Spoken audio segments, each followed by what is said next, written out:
I just want everyone to know that there is a new leader in the world. It is China. It's not the United States. They're not leading through leadership, not like the United States does. They're not putting people in places to overthrow governments or doing things like that or creating disinformation to lead masses. But they are the largest superpower now. They have enough people and enough mobility that they could actually get together as a country and practically solve every problem in the world. I know that for the United States of 330 million people that don't get along, that's hard to believe. Why don't you put 1 billion people that believe in their government together and tell them today is the day to clean up the trash? And you put 1 billion people out there and you give them a day off. At the end of that day, you're going to have garbage bags full of trash.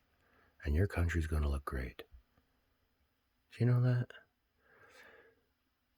They're a superpower because they have people that love their country. And that makes them very powerful. And they have a culture that works and a government that works for the people. That's it. The United States doesn't have that.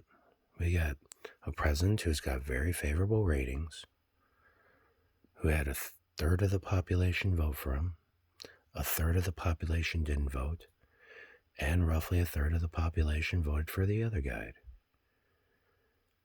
330 million people. Only a third of us get along.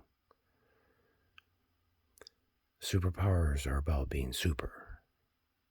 It gives them power.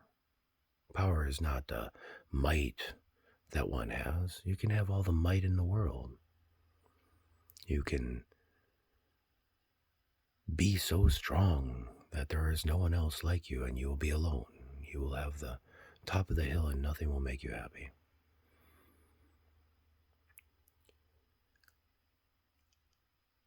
I don't judge for the reason to judge. I look at the outcome that is the perceived ability of those that can provide for more.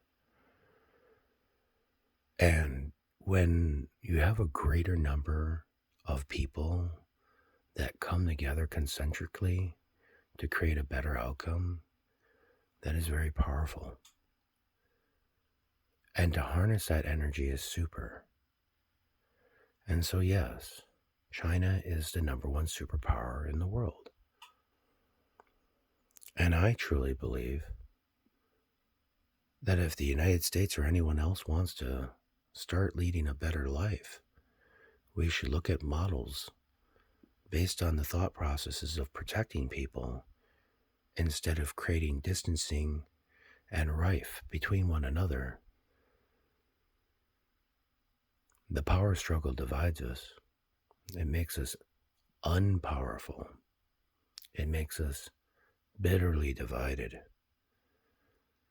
If I was the president of the United States, I'd have B52s right now landing in India, loaded with oxygen. I'd have tubing there.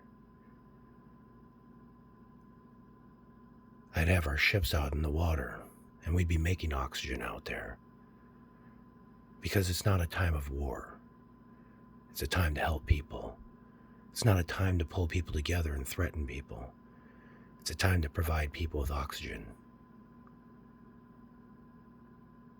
But I'm not in charge of the United States of America. Because I don't want to be in charge of any of you. Because I'm not powerful. I am one. I am one.